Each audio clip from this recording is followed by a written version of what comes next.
I guess it's Tisha B'Av night. I just finished reading Eicha. Just having a conversation with some friends that have trouble. They have trouble connecting on this night because, if you read Eicha, it sounds like whoever wrote it, it was Jeremiah who wrote it. He was warning the people about corruption, about all these things, but it does sound a little bit like, essentially a group of people who caused their own demise. So the question is, why are you gonna... You look at Jewish history, right? It almost seems like we never learn, in terms of baseless hatred and corruption and all the things amongst each other, right? And I even posted, videos of the Israeli government, for example, pulling Jews out of their own homes 20 years ago in Gaza, right? And this led us to this point. It's led us to October 7th. And if I even so much as bring that up, right? People get upset if you bring that up. Now is not the time for blame games and blah blah blah. And why would you blame Jews? Blame Hamas. Folks, our enemies only do stuff to us. I always say this, they only do stuff to us if we allow them to do things to us. We control our own destiny, right? And sorry guys, it's a bizarre night to be driving.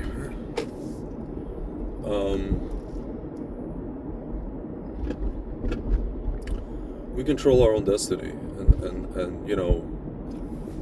orcs don't have power unless we give them power, right? When they see the Jews are strong, when they see the Jews are proud of who they are, when they see the Jews are Hazak, they fear us. There's a fear, right?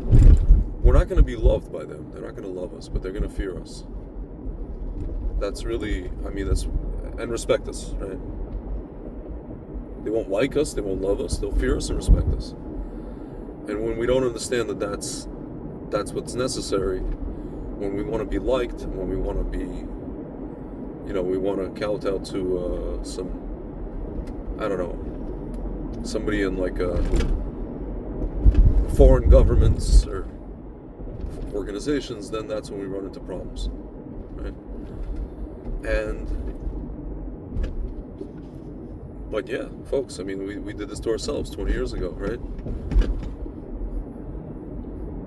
It's very tangible. It's not like something 1900 years ago. This is very recent. I was in my 20s when this happened, right? I remember it distinctly. I have a friend who made Aliyah a couple of years before that, or 3 years before that, specifically to serve in the army. And they send him to, not to there, but there's a perimeter, within a mile to guard that area so that a barrage of people don't come there and disrupt what they were trying to do, which is pull Jews out of their homes. So he said, I made Aliyah, I became religious, started keeping Shabbat, and now I have to do this. I joined Golani, I jumped through hoops to join Golani Brigade, and now I have to do this. Folks, it's heartbreaking, really.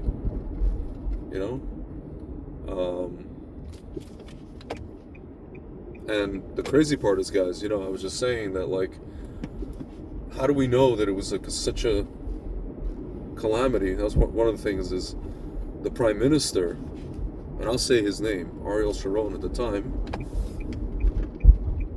who presided over this, he was the last person you would think who would do this. They called him the Lion of Israel. You know? And he did it. Whatever the reason was, he did it, right? Whether it was coerced into doing it, blackmailed into doing it, whatever it was. And then he fell into a coma, guys. He fell into a coma, and he never woke up. He had a stroke, and then he passed away. He was in a coma for like a few years. Like, I don't know, however many years he was in a coma. At least 10, maybe longer. And then he passed.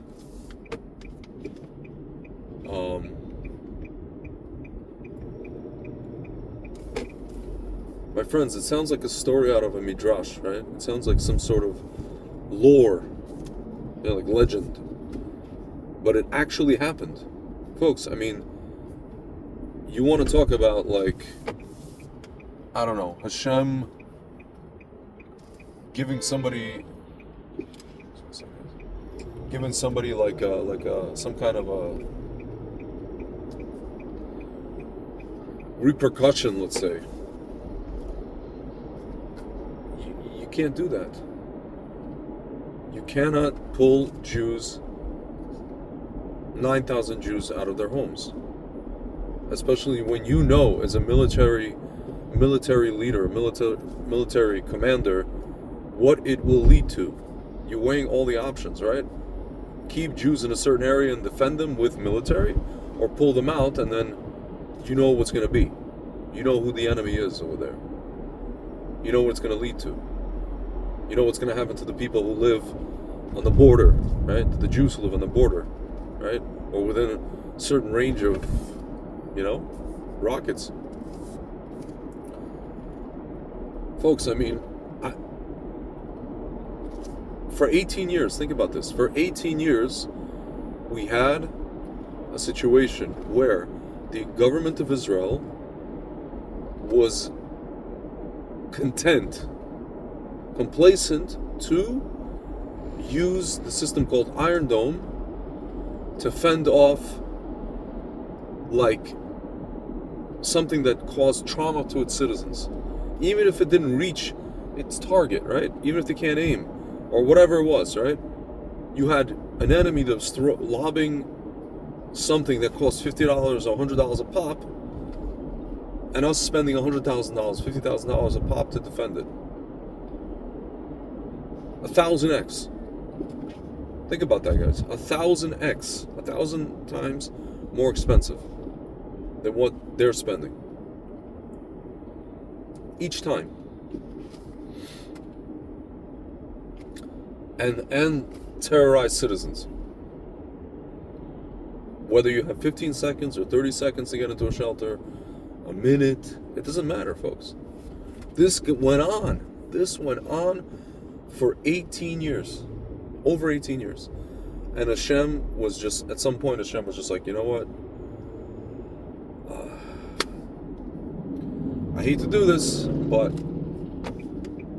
we got another Tisha B'Av on our hands, folks. We got another, a modern, I don't know, Baba Yar, or modern Auschwitz, proportionate to the population of the country, right?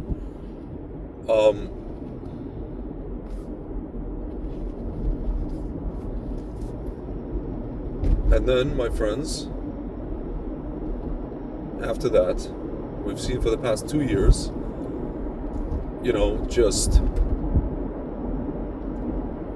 we've seen a lot of miracles, guys. We've seen a lot of amazing things. But if you observe, how a nation that this happened to is supposed to fight a war,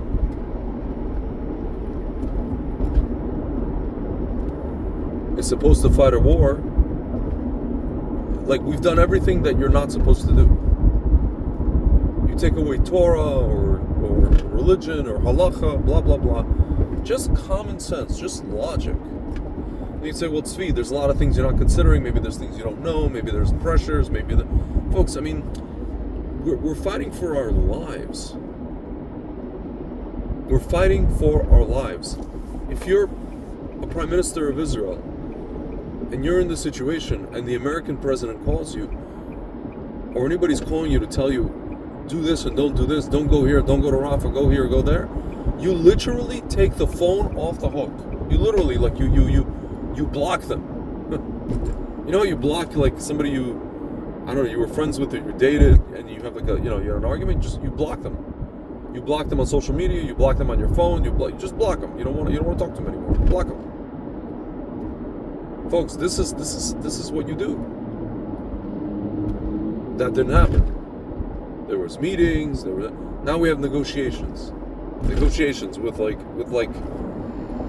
actual Nazis. They're not even Nazis, they're like beyond. I mean, folks, they want to kill every Jew on earth.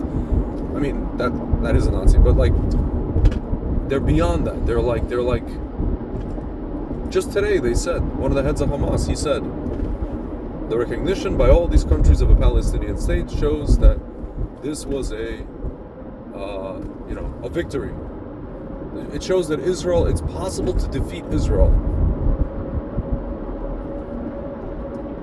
My friends, again, like, just the fact that we gave the opening for these so-called negotiations, which led to these so-called failed discussions, which then lead to demons in Europe and other places to recognize other demons. They're just, it's like just demons recognizing each other. That's all this is, really, guys. Demons recognizing orcs, right? Why are we surprised? Why are we... I just don't understand why we're upset. There's people who are upset about this. Or shocked about this. Why? You shouldn't be. Why are you upset? You think because there's a guy who wears a suit and tie and he drinks champagne or he drinks Bordeaux or he, I don't know, comes out of a nice looking building in London, or I don't know, is just our neighbor to the north, friendly neighbor, you think that he's a human. He's not a human. And we should not expect anything from him. My friends, we should just ignore them, all of them. They are excrement. They're excrement. They're dog excrement, right? So why are you gonna listen to the words of dog excrement? Why are you gonna expect to have a friendship with them or any kind of or take their word into account, take their opinion into account?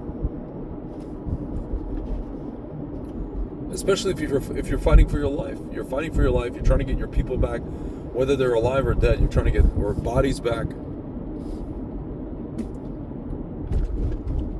And then you're taking into account media who write fake stories based on fake videos.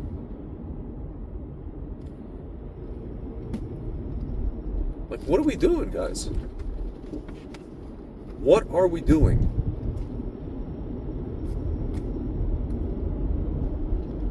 Like, Hashem told us what to do. Folks, when I say common sense, I'm talking about Hashem. Hashem is common sense. The Torah is common sense. It's not common sense.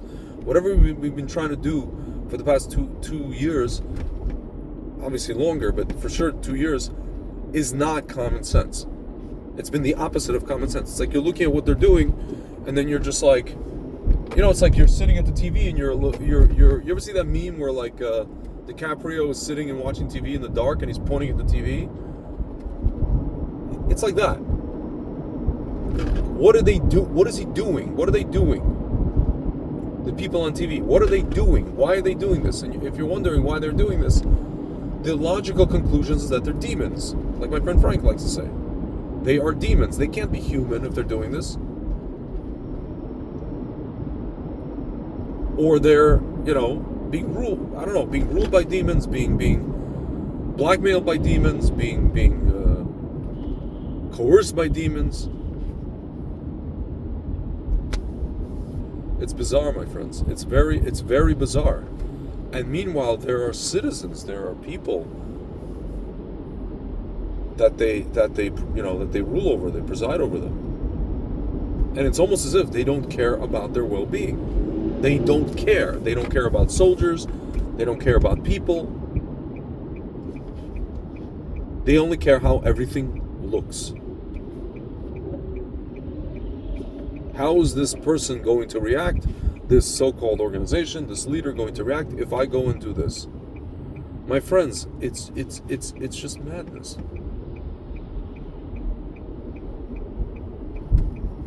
Ironically, the same people who got to where they got to because they stepped on toes, they didn't care what anybody else thought. Now they care what someone else thinks. Because whatever, they're going to withhold money from them or whatever it is. They don't care what their citizens think. They don't care. They don't care. If they did, this would have been over October 9th, 2023. Or it never would have started because we never would have pulled our people out of Gush Katif 20 years ago.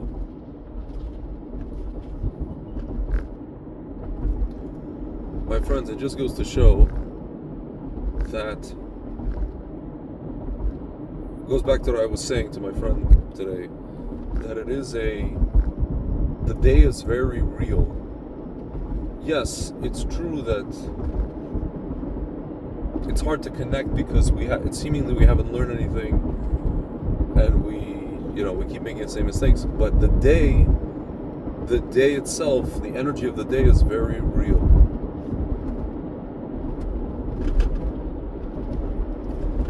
And it's not going to stop being real, like it's not going to stop being a thing until Mashiach comes. Right?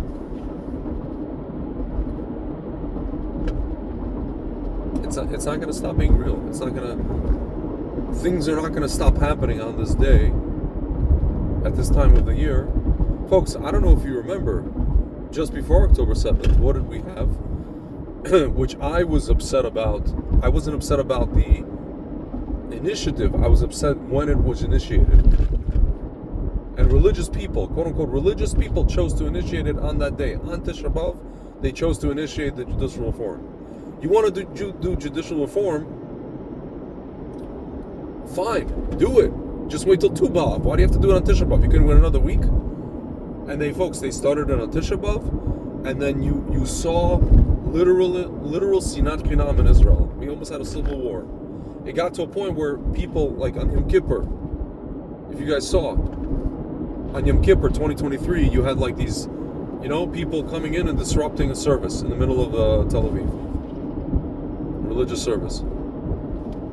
And I think after that, Hashem was just like, I've had just about enough. I've had just about enough. And that's it, guys. And we got October 7th.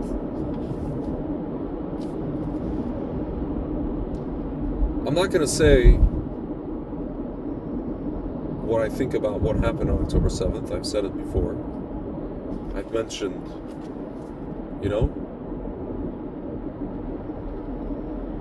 what I think.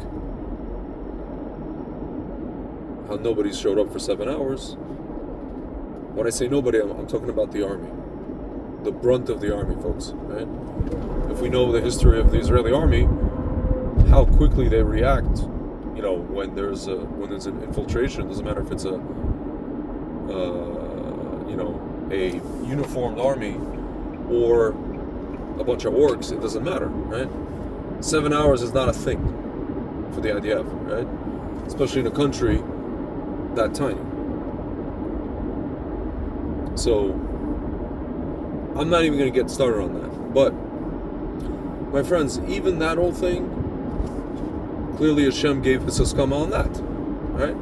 Whoever was responsible for that, Hashem gave his haskama on that, right? He gave his haskama on his approval to everything. He gave his approval to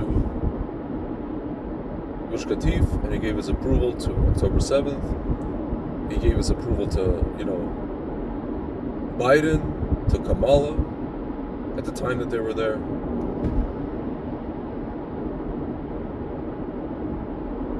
And everything we're seeing today, my friends, in social media and in the media, there's approval on that too. As hard as it is to believe. Yeah, we have free will, we have people doing stuff, but just like we don't succeed unless Hashem allows us to succeed with the beepers and with Iran, we don't succeed with, rather, our enemies don't succeed against us.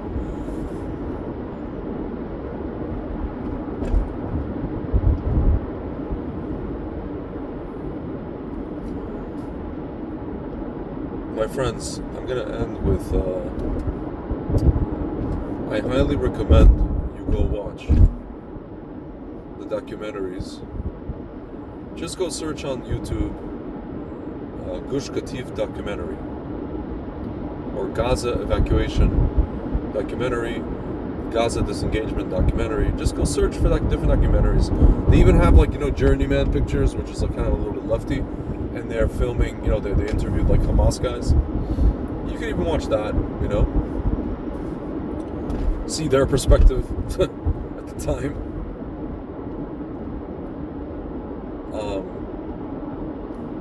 Just watch it, and you'll understand how, and then understand when it was done, right?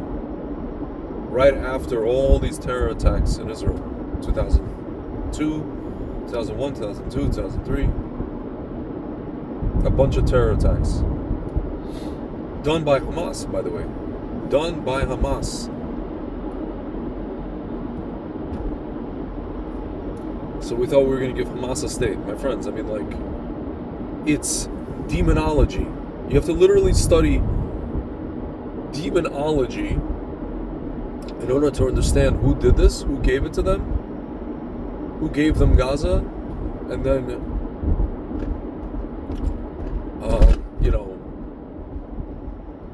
who they are, or who it was that gave it to them, and then what happened, everything that happened after that. That was allowed, right?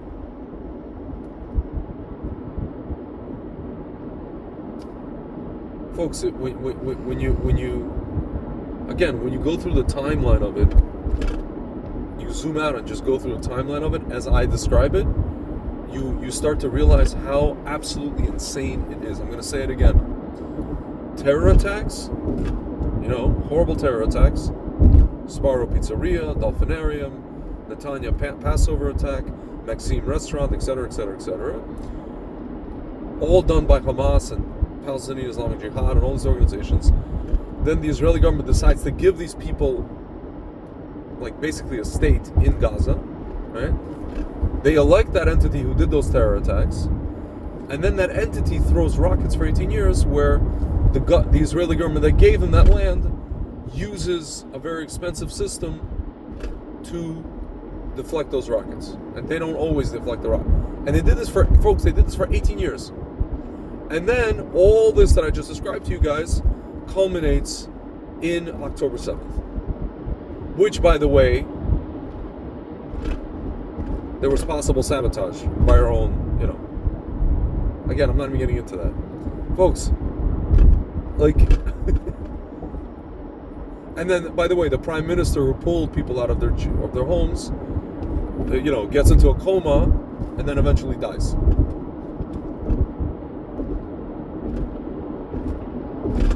My friends, there's something I want to say about Bibi that I'm surprised about. I'm surprised he's still alive.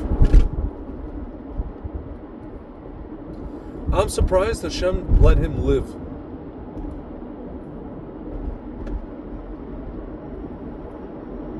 He must have some merits. I don't know, my friends, but because I'm surprised. I'm shocked. Dare I say it?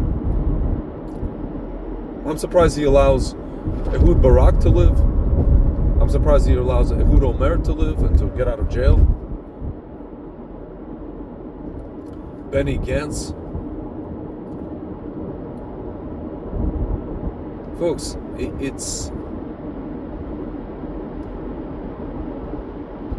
I'm surprised about a lot of things. But again, guys, I highly recommend you go watch these documentaries just so you can feel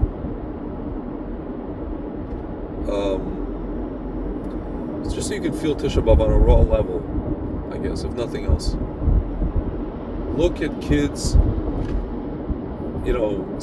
kids standing in front of other kids, kids in uniforms standing in front of kids in orange t-shirts, and the kids in uniforms don't actually want to do what they were ordered to do.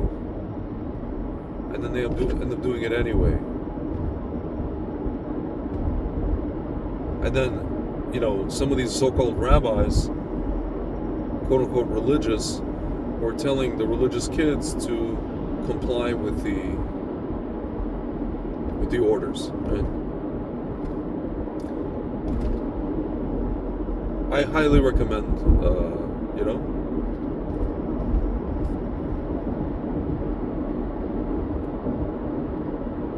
going to watch that. I guess that was my eicha for tonight. Everybody's got their Lamentations. That was mine. It only took me under 30 minutes. Alright, guys. Those who are fasting, I'm just going to say have an easy fast, because it's a very hard fast. Meaningful. Yeah. Alright, guys. Laila Tov.